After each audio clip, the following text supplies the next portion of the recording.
Hello, hello, everybody. Hopefully you can hear me. I just updated my computer, so it took me a minute to come live.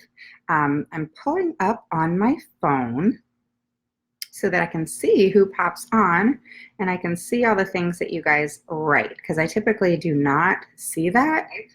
I'm going to turn this down. Do you hear me? Okay.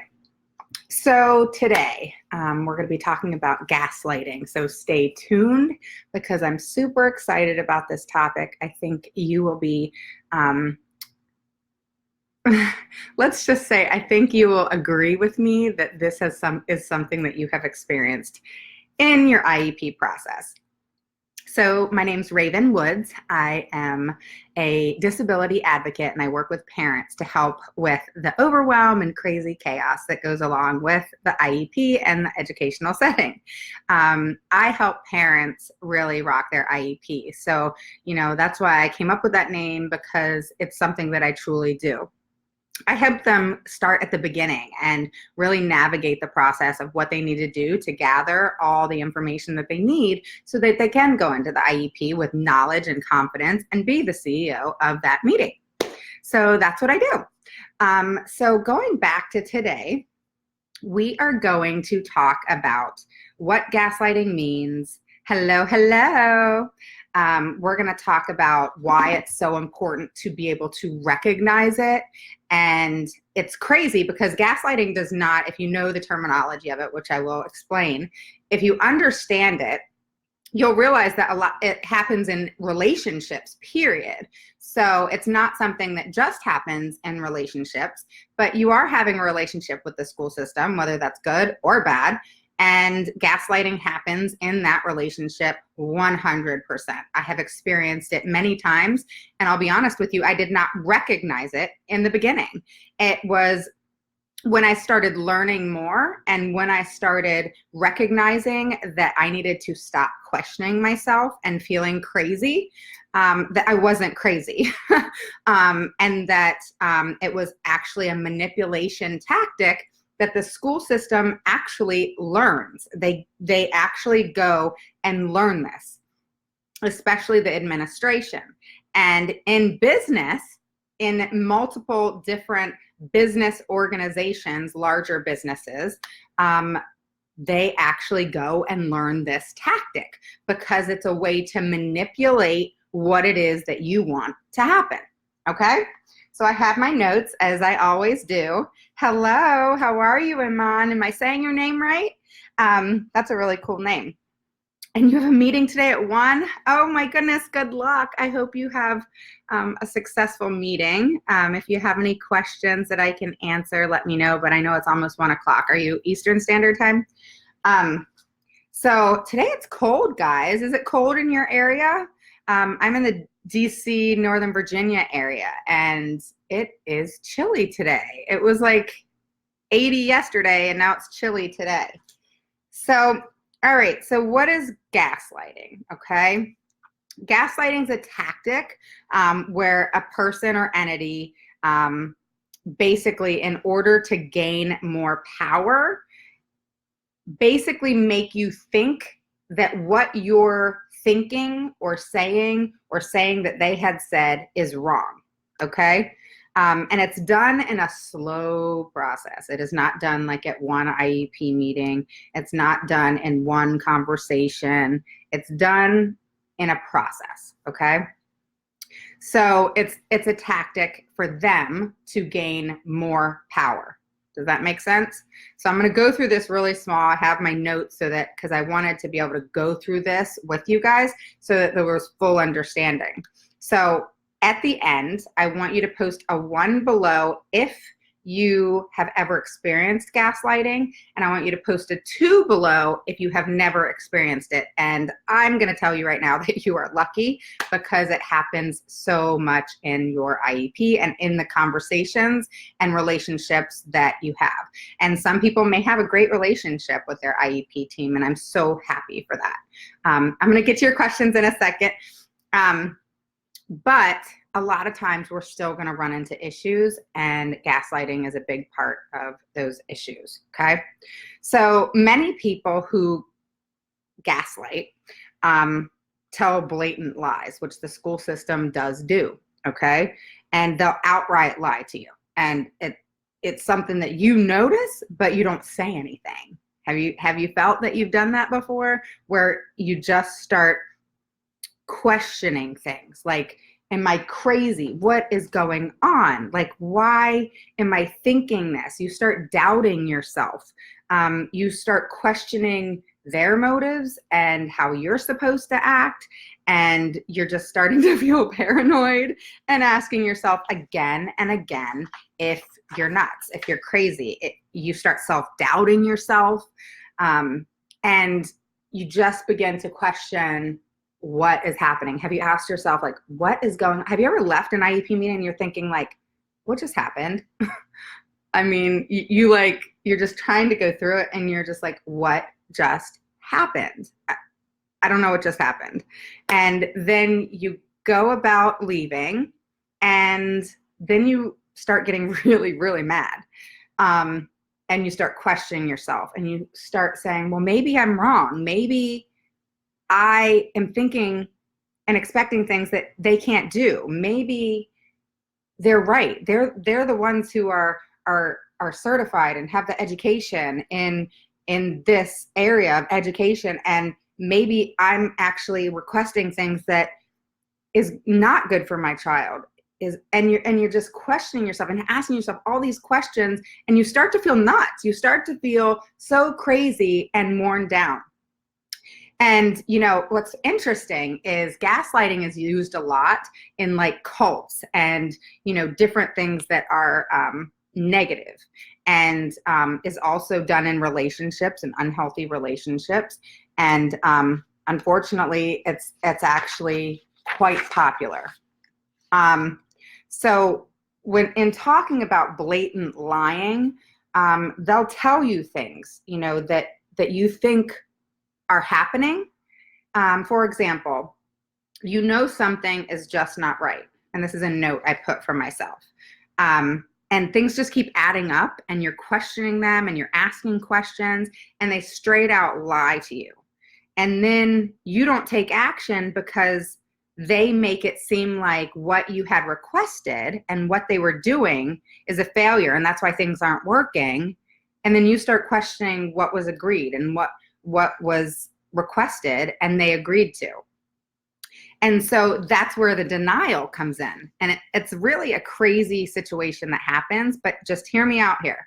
So they completely deny things that they say. So you're in an IEP meeting, you have a conversation, you leave, you think everything went good, and then you realize that these things aren't being implemented. That's not happening. And then you question them, and they make it to where you have to prove that even happened, that conversation even took place, okay? And you're just going, and they know this, you're just going off of memory of a conversation that you guys had in an IEP meeting. Hypothetically, you didn't record that meeting. So note to self, always record your meetings, okay? Find out in your state what your laws are, if you have to tell them or not. But always record your meetings, because then you can go back to that recording and recall everything that was said, okay? And it's not just you going off of memory of this is what happened, this is what was said, et cetera, et cetera. You leave the meeting feeling so good, and then you notice that things aren't really happening, and you question them, and then they lie and say that never happened. Which is all part of gaslighting. And then they deny it and they make it to where you actually have to prove that that conversation happened. And it starts making you question reality. It starts making you question the whole situation. It starts making you question, is that really what I heard? Because time goes by, you kind of forget sometimes. That's why I want you guys to document everything that goes on. When you get home from that IEP, you're writing an email and you're documenting exactly what happened and transpired in that meeting. And you're recording the meeting so you have something to go back to, because this is what happens, and then we're at a loss. We can't prove something that was just said. If it's not in writing, it never happened. So let's move on. So you begin to wonder if you ever said it, okay? And more often than not, you accept the fact that they said they didn't say it, and you let it go. And that's what we do, you know? We're just like, all right, fine, it didn't happen or whatever. And then you start back with getting to the point of, okay, what do I need to do to make things happen again? And then you're going through the frustration and that process again to figure out what it is you need to do to make sure that those things happen, right? So the next thing is I want you to understand is that part of gaslighting is there's a methodical timeline in which it happens, and the manipulation that they do gradually happens. Like I said, it doesn't just happen overnight, okay? And the goal is to bring you up, tear you down, bring you back up, and tear you down again, okay? And the reason for that is because that creates instability. And gaslighters who are performing this know that us as parents need stability. So the more uneasy you are, the more you question things, and the more you don't pursue getting things done and demanding that certain things happen. Does that make sense?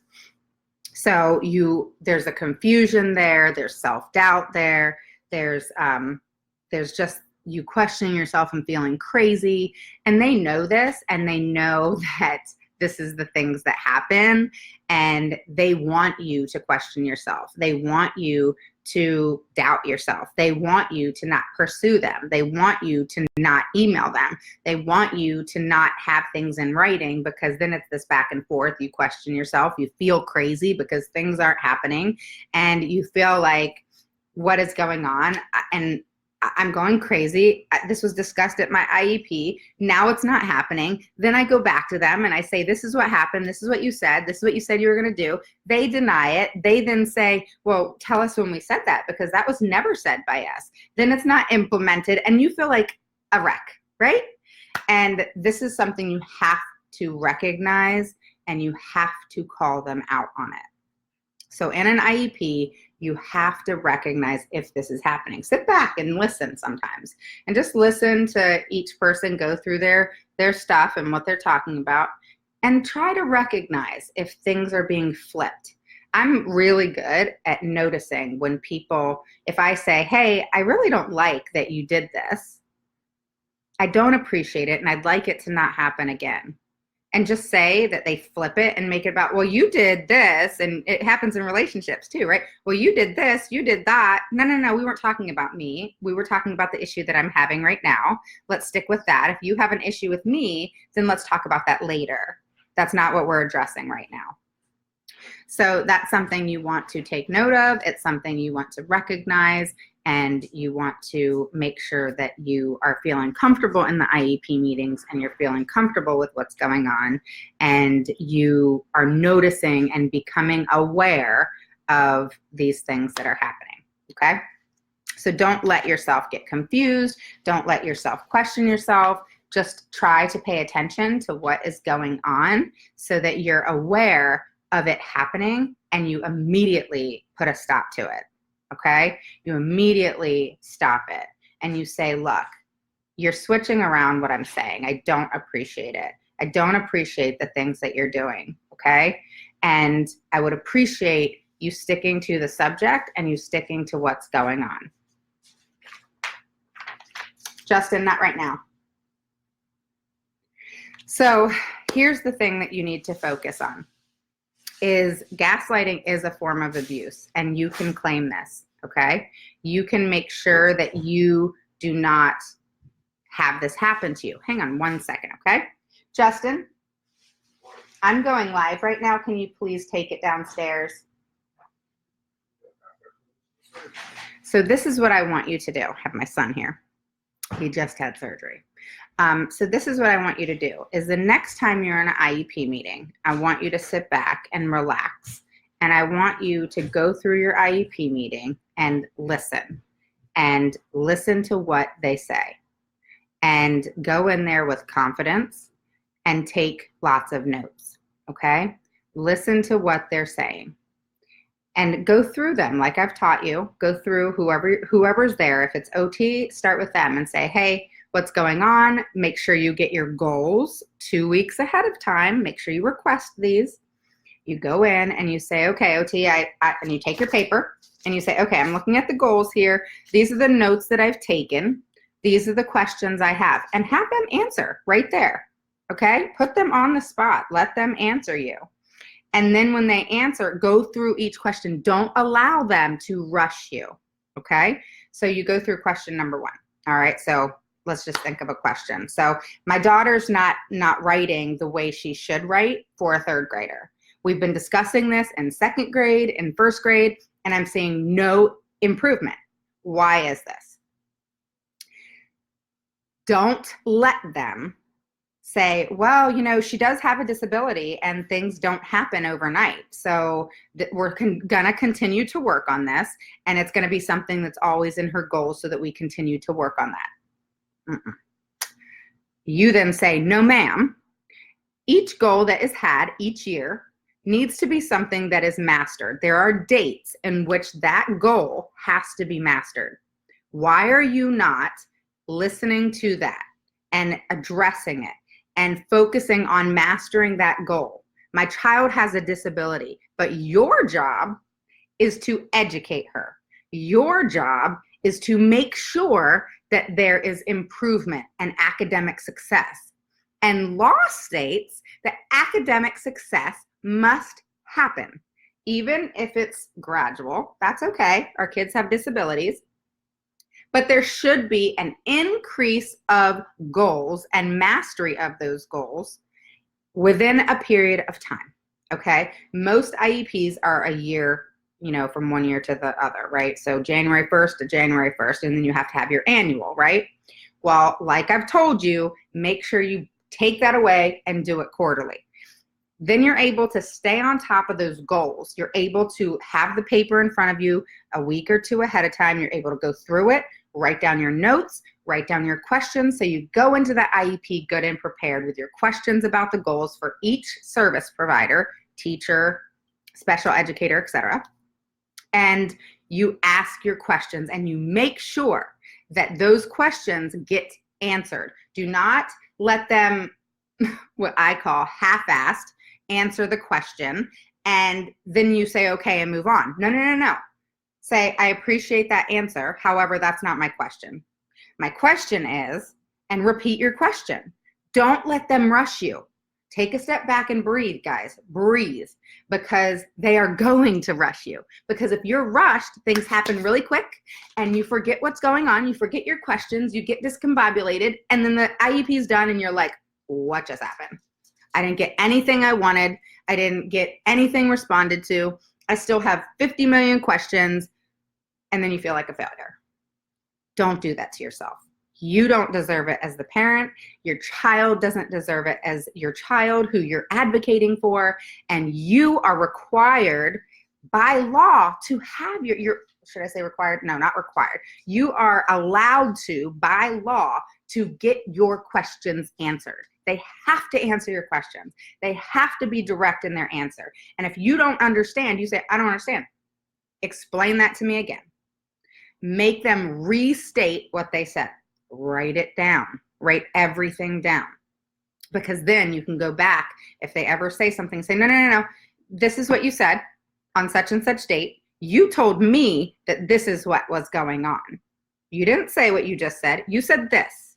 Tell me why. So you're able to question things later because you wrote it down. The date, the time, the IEP. Okay? Don't allow yourselves to get that anxiety that we get, that it's almost like an increase in blood pressure. We get worried, we get stressed, our heart beats faster. Sometimes I get jittery sometimes, you know, and I still get jittery, even though when I get in there, I'm able to take a chill pill and not literally, but I'm able to say, okay, I got this, you know, because I've done it for so many years and I I don't really have to fight for much anymore. Thank goodness. But that's because I have proven myself as somebody that I know my stuff and I know what to say and how to say it. And that's why I want you guys to be just as good, because I'm not anything special. I didn't do anything special to do this. I just learned through trial and error, and I'm able to now teach others how to do the same. So I want you to document everything. Don't allow people to make you question yourself. So when you ask questions, make sure you get the right answer that you're looking for. And if you don't, ask again at that same moment in time, and then go through the rest of your questions and do that with everybody. And if it takes 2 hours, fine. If it takes 3 hours, fine. I've had an 8-hour IEP meeting before. Yes, I have. It was one time, but most of my IEP meetings, even today, last about 3 hours. So anybody that has told me online that, oh, I only get 20 minutes. No way. No way. You need to say, this IEP meeting, there's no time going to be put on it. If you want to put a time frame, you can put a 2-hour time frame, because multiple things need to be discussed, multiple things need to be handled, and there are multiple concerns that need to be addressed and then implemented and put into the IEP. And if you're doing it, if you had an evaluation or they did an evaluation, you can state, we need to go through the evaluation with a fine-tooth comb and come to an agreement as to what's going to be agreed upon and implemented for my child and my child's academic success. And so you're stating why you want a longer meeting, what the purpose of a longer meeting is, and they can't argue that. They have to pick a day and time that's going to fit into their schedule, and they only have 30 days once you request an IEP. 30, that's it. Okay. All right. So let's move on about gaslighting. All right. Let me answer some of these questions. Okay. So Aman, you have an IEP today. I know it's almost 1 o'clock Eastern Standard Time. Okay. So you're in Memphis. So is that like an hour behind me? So good luck. I don't know what your IEP is about. I don't know if you've had success in the past. All I can say now is good luck, and I hope it works. Don't sign the IEP. Don't sign it. Okay. Go in, listen, record, take notes. That's all you're doing. Obviously, you're going to communicate a little bit. Record, take notes. Record, take notes. Okay? Do not sign the IEP in that meeting. If there's anything that you're hearing me say, don't sign the IEP in the IEP meeting. Record the meeting. If in your state, look it up really quick. If in your state you have to tell them, you say, I'm recording this meeting. Everybody is here that should be here for the team. It is such and such date at such and such time. That's all you got to say. And usually 10 minutes down the road, they forget that you're recording them. Okay? Make sure you take notes and do what I just said. Ask questions to each person on the team. You run that meeting. Don't let them talk first. You say, I'm recording this meeting. You state what I just said, who's there, that everybody's there. If everybody's not there, state that. The dance therapist or the speech therapist was supposed to be here. She is not here as of this moment. Okay, if they walk in, then you state that they're there. But by law, everybody within the team has to be at your IEP meeting unless they send you an email and you verbally approve that. So by law, they all have to be there. All right, so let's see. The problem I have is I don't know what is Tennessee autism law. There's no such thing as an autism law, okay? So there's Tennessee law, state law, as far as IDEA is concerned. So there's IDEA 2004, and then there's state laws that are based off IDEA. Okay, so they're not very different, but they're somewhat different. You know, I give the example of here, if you're going to make a state complaint, then in IDEA it states 2 years. Well, and in state law, okay, and in just law period, and special needs law, it states you have 2 years to make a state complaint. Okay. But in my state, you only have 1 year. So you see how laws are a little bit different. So IDEA has laws, and then there's all over special education law, and then there is state laws. Now, state laws trump IDEA, but are not far off from IDEA, and they can't go against special education law. Does that make sense? post below if you have any questions on that. And post a 1 below if you've been gaslighted before, and post a 2 below if you've not been gaslighted before. I'm curious. And if you want to add your situation, let me know. Or if you're questioning something and you're curious on maybe that's happening to me, I can possibly help you out. And other parents, I'm sure, can help you out. To understand what my son needs as services, because I feel my son needs one-on-one teacher assistance, and he does not focus. Okay, so let's talk about that for a second. And this is stuff that we're going to do on my question and answer, but because you have an IEP, I'm going to take a moment, and I hope nobody else minds that I'm going to help her for a quick second because she has an IEP in like an hour. Okay, so Aman, yes, you can request in your IEP a one-on-one. If I don't know anything about your IEP, you're welcome. Anybody is able to sign up for a free 15-minute discovery call with me, and we can go from there. And that's on my service page at www.autismmamarockstheiep.com. Click on service, you'll see my services. And I'm excited because based off your all's poll, I'm getting things together for you. So I'm super excited about that. And this is based off what you guys are wanting. So I'm excited about that. So to answer your question, yes, you can request a one-on-one. So what I would do is I would go into that meeting, put your recorder down. All you got to do is, if you have an iPhone, get the recorder, and it's free. And you just put in IEP and today's date. And right when you get into that meeting, you just press record. And if you have a, what is it, a Google phone, or what are the other ones called? What is it? Android? I'm an Apple girl. So then wherever your recording is, and typically it's free, and you just want to label, on it that it's the IEP meeting on such and such date. You press record, you tell them you're recording if that's law in your state. Then you say, I'm going to run this meeting this time, and this is how it's going to go. And say it real polite. They're going to kind of be taken back for a second, but that's the best part, is you want to catch them off guard. So you're going to say, so I'm going to run this meeting, if you don't mind, and this is how we're going to run it. And so if you have an occupational therapist, if you have PT, whoever's in your meeting, special education, etc., say, have a notebook and say, all right, so we're going to start with, let's just say the special education teacher.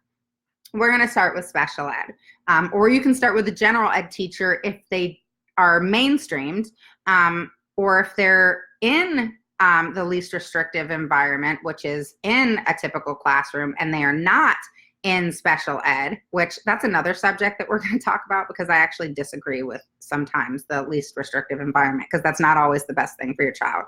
So if they're not in special ed, then I suggest you're going to have to start with the general ed teacher, and you're going to say, all right, so I'd like to hear from you. What's going on with my son?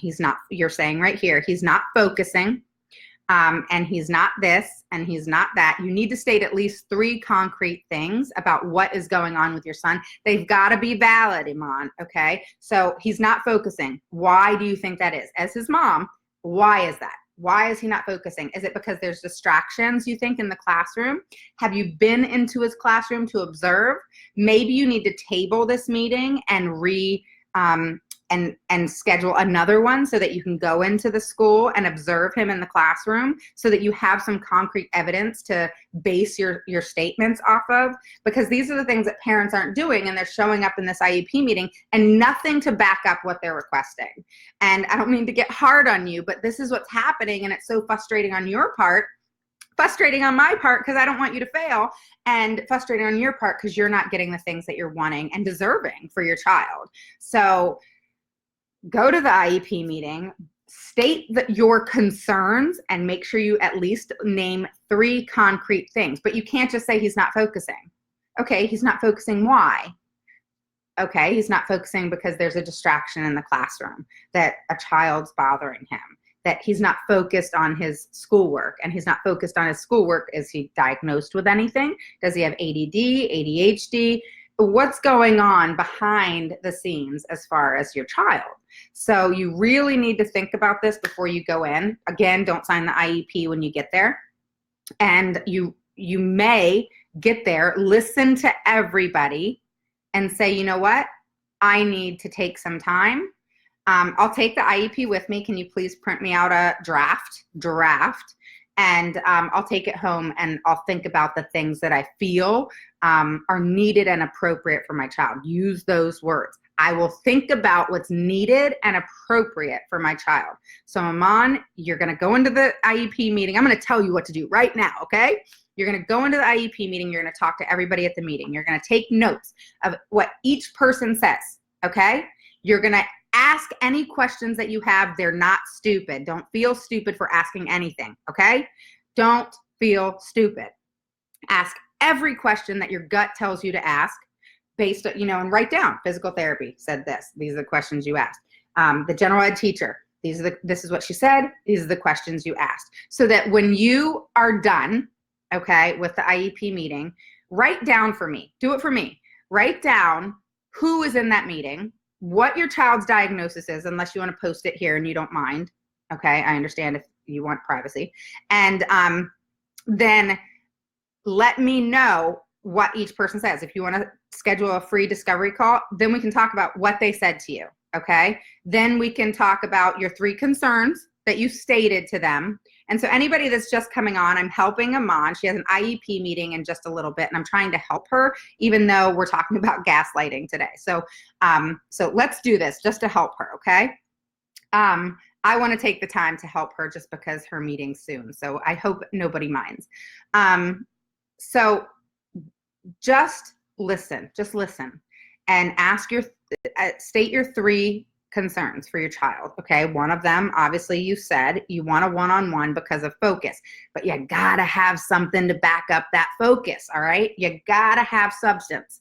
All right. So like I've told you guys in the past, you're gathering information. It's the hunt and gather, right? That you guys have seen. If you've downloaded my free checklist, you're hunting for information and you're gathering the information from what you've hunted, okay? The hunt and gather is what I call it, okay? You guys are hunters now.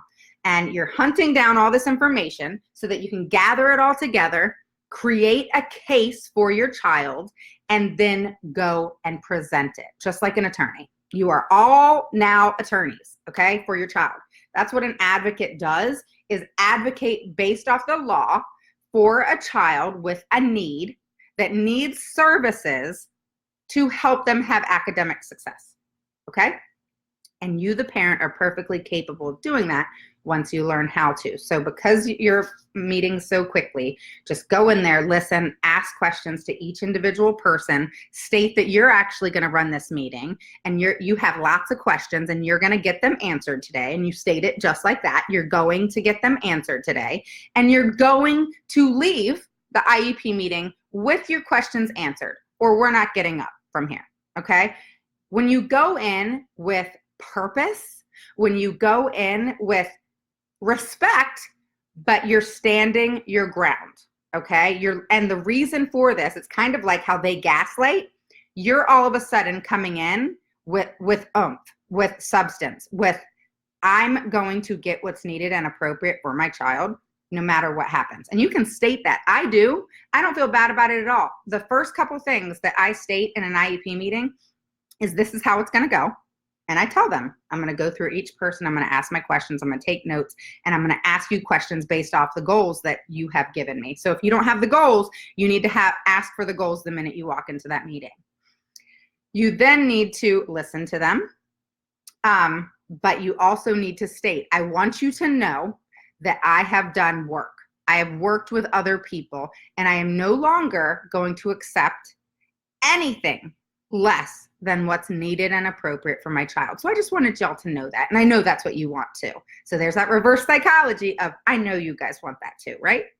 So then you're listening to everybody, you're going through everybody in your meeting, and then you're taking notes, asking your questions, leaving with your questions answered fully. Don't sign the IEP.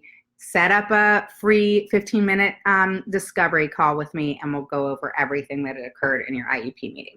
If you do that, you can't fail because the IEP is not signed, okay? But make sure you state once everybody's done, you have to hear them out first, because then you can look at your questions that you've asked, you can look at your notes based off what they said, And then that could actually add to your 3 concrete reasons of why your child needs a one-on-one or whatever else they need.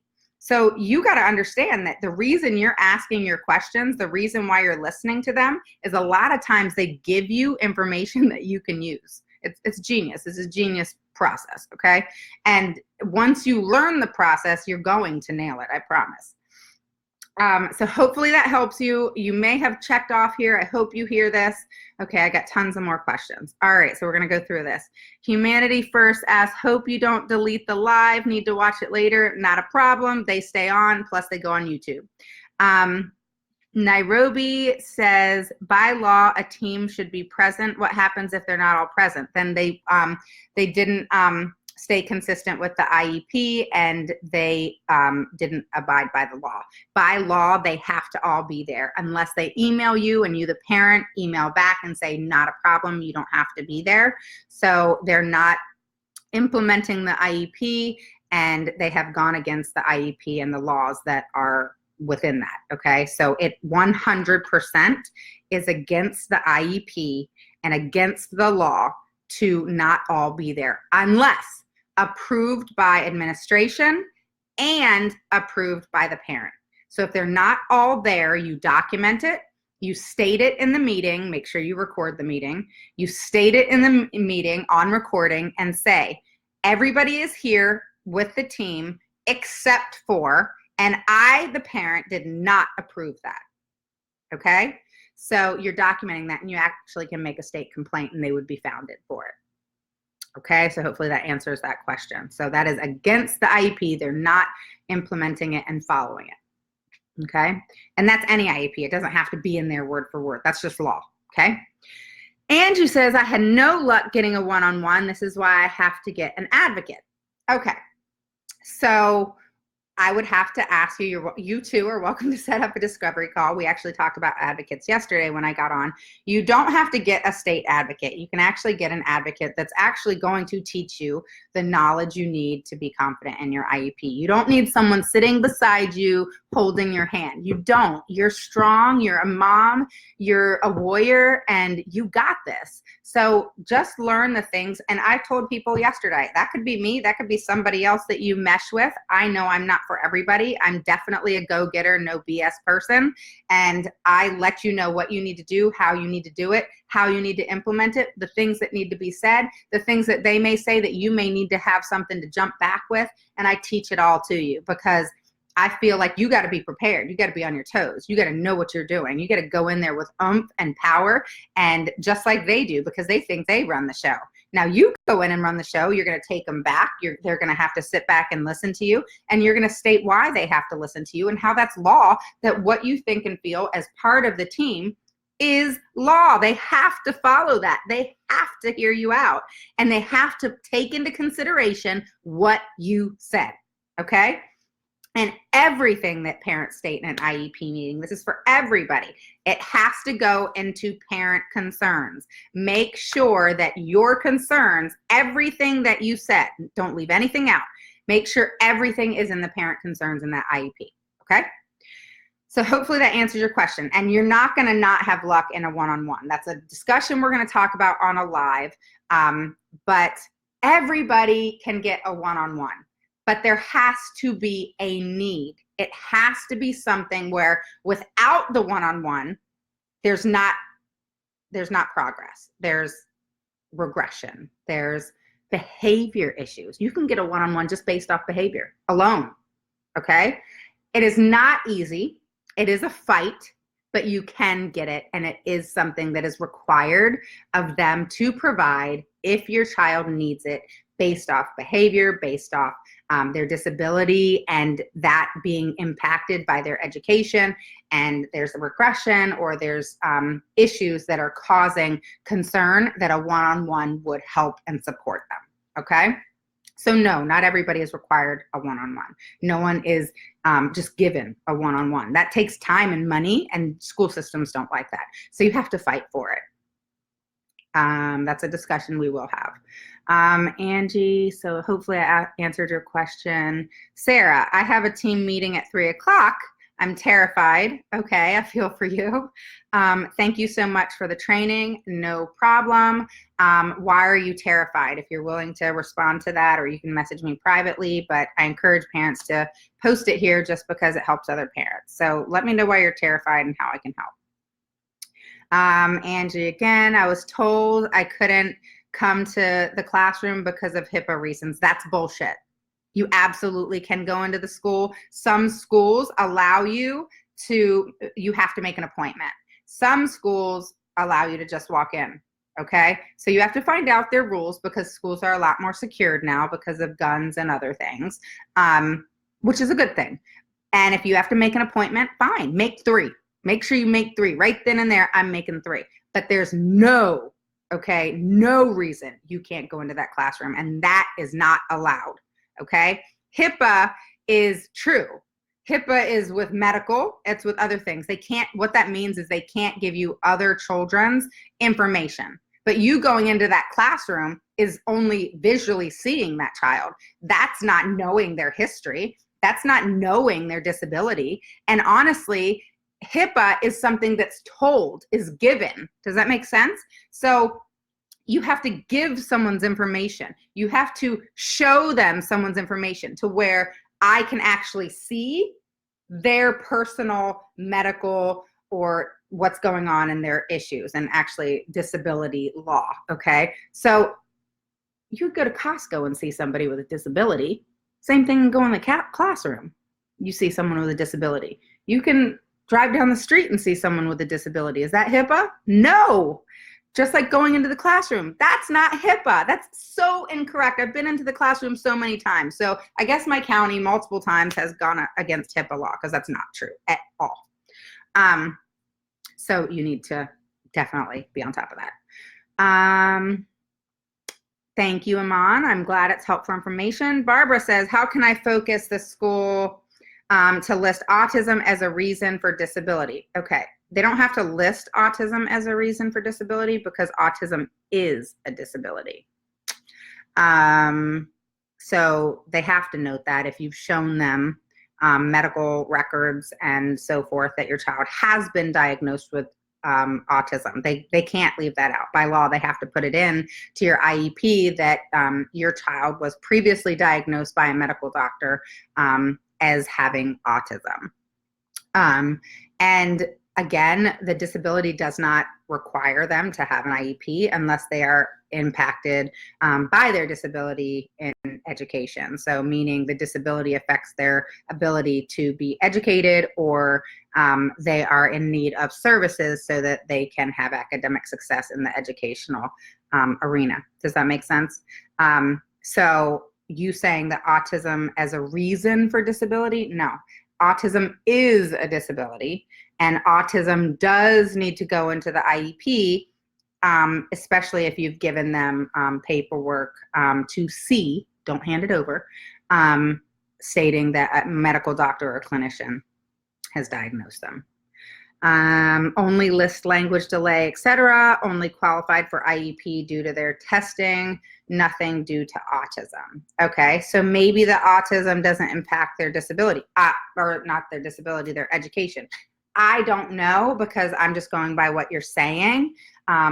Again, you can set up a free call, but I don't know how to answer exactly, because it really just depends on, is the autism affecting the education? Is the autism affecting how your child's learning? And if the answer is yes, then you need to write down the reasons how it's affecting your child. You need to make a list of this. If you can take video and notes through a, say, two-week period of time, and then schedule an IEP, or schedule an IEP and then take those notes, which makes more sense, because then you're scheduled within 30 days. And then you can argue the fact that these are the things your child is having. These are the issues and concerns. Here's the video showing the issues and concerns as proof. And these are the things that you're requesting so that there's educational success. And this is why I'm requesting it. Okay. Nothing due to autism. Okay. So what is a one-on-one? Joyce is asking. A one-on-one, my daughter actually has a one-on-one. That is somebody who is with your child at all times during the school day due to safety reasons, due to behavior, due to them not being in the special education classroom and actually being in what's called the least restrictive environment and being in a typical classroom, and they are not learning in a more appropriate way and in a needs-based way in the typical classroom, so they need a one-on-one to help them focus better. So there's multiple reasons to have a one-on-one. You really have a good chance of getting a one-on-one if it's based off of behavior and safety, okay? Those are the probably top two reasons, but educational purposes is a big one too, and you can fight for this and get one. You may need to take it all the way to a state complaint, possibly due process. I don't recommend due process unless you have to, but it's something you definitely can fight for if the need is there. So one-on-one is somebody who is with your child 24/7 in the school system due to multiple different concerns, okay? Barbara says, won't add autism due to tested outside of school, was tested by Autism Center. Okay, is the person that diagnosed your child a board certified behavior analyst, a doctor, a clinician? Who diagnosed your child? So sometimes they will accept that diagnosis, sometimes they won't, dependent on who diagnosed your child. So the people they cannot argue against is a psychiatrist, not psychologist, or a medical doctor. I always suggest a developmental pediatrician. So these are the things that you need to take note of, is that as long as a medical doctor is the one that has diagnosed them, they can't argue it because the school system cannot diagnose. They can only evaluate and assess. So they can't argue a doctor's diagnosis. And then once the diagnosis is there, you present them with the proof and paperwork. Don't give it to them, only show them, and then they have to document that. They have to. So they don't have a choice but to document it as long as a medical provider has diagnosed your child. I don't know what an autism center is, so if there's a doctor there, then that's awesome and that's a good thing. But you could even possibly talk to your autism center and ask them who a good medical doctor is, because it doesn't really sound like they're medical doctors. It maybe sounds like that they do different therapies, and BCBA does ABA therapy. Maybe they do PT, OT, that sort of thing is kind of what it sounds like, but maybe you can clarify for me. But you really need a medical doctor to diagnose, because if it's not a medical doctor, they can't diagnose, okay? So you're saying tested, so that's fine. Take that testing to a developmental pediatrician and they will diagnose, and then you will have solid evidence, okay? All right, so hopefully that helps everybody. I know we kind of went outside the whole gaslighting topic, but just to kind of recoup, gaslighting is basically when you're having a conversation with somebody and they flip stuff on you, okay, and make you believe that something was said that really wasn't said, and make you question yourself, and they deny things that they said, and then you feel crazy because you know you heard what they said and they are denying what they said to purposely make you question yourself, and then you feel crazy, okay? That's what they're trying to do, is make you feel uneasy, because if you're uneasy, you're not going to fight for what's needed to be fought for. And if you're feeling like you don't have it all together and you start questioning yourself, then that's difficult. So so try to focus in how we just talked about, how to walk through your IEP process. I kind of went into a lot of detail today, goodness. But hopefully you appreciate it, and hopefully you learned something. But I just wanted to go over gaslighting and how that happens in the IEP and how that can occur in just everyday life. And you need to stop people from doing that. It's unhealthy and creates unhealthy relationships, and to where you don't trust somebody. And that's just not cool, you know? In life, we all make mistakes, we all screw up, but honestly, I personally feel like as long as you're transparent, and as long as you admit when you're wrong, and as long as you own when you're wrong as a parent as well, and make those bad decisions or whatever, that they should do the same. And there should be that mutual respect, and state those things. A lot of us are so scared to state things in IEPs that really mean something and really matter. And what you have to say matters. So don't don't question things that you say. Say the things that you think. You know, all those things that we think and we're like, oh, no, I don't want to say that, you know? Or you're like, oh, maybe that's going to hurt somebody's feelings. And in IEP, you got to keep feelings out of it, all right? You got to brush it off your shoulder and what they say, and you need to go for it when it comes to what you say. This isn't personal. This isn't about them. Y'all don't hang out. They ain't your friends. And you need to focus on what your mission is at hand, which is your child. And so feelings have no part of the IEP, and they don't belong in that IEP. Don't cry in an IEP, okay? Cry later. And try to keep your emotions at bay. Have that later. And that's another part of gaslighting. One more second, and then I'm going to get off because this has been a long call. So in gaslighting, their goal is to make you feel all discombobulated. And I don't want you to feel that way. I don't want you to feel like you can't ask certain things, which is why you're recording it, all right? So just make sure that you are not, you're not questioning yourself, okay? Make sure you state the things that you mean, all right? And another thing that they will do is project things. Have you ever heard of that? They project things on you like, well, you said this and you said that, when really that's what they said and that's what they're doing. So don't let them do that either. All right. So I think I answered. Okay, hold on. I have more questions. Okay. So if y'all want to hop off, go ahead and hop off. But I'm going to answer these questions real quick. Provided ASD diagnosis by a school psychologist. Okay, that's not a MD. Employed with the State Department of Disabilities and Special Needs Board. Is this acceptable for an IEP? You can, of course, bring it to the IEP, but it's not a diagnosis. It's an evaluation. So a psychologist can evaluate. That's who typically evaluates within the school system. But no, it's not a diagnosis. So you need to get your child diagnosed with autism. Go get on the phone today, make an appointment with a developmental pediatrician. Medicaid, insurances, they cover this. So if you have to get a referral, go to your pediatrician, get a referral for a developmental pediatrician. You'll probably be on a 6-month thing where you need to call every week to see if they have an opening or someone canceled, and you need to get into a developmental pediatrician. And in the meantime, record your child and document all your child's behaviors. And also you're going to bring this psychologist report and you're going to provide that to the doctor. Okay, so hopefully that answers your questions, and message below if you have any more questions. I apologize, this is going on 53 minutes, and I hopefully gave you guys some good substance that you can take with you. I will talk to you guys later, and make sure to look for the things in the poll that I'm going to be providing to you guys on my resource page on my website. Check out my services because this could help you, and if my services are needed, then I encourage you to at least schedule a free discovery call. Okay? I will talk to you guys soon, and I can't wait to see all your posts and questions. Talk to you soon. Take care.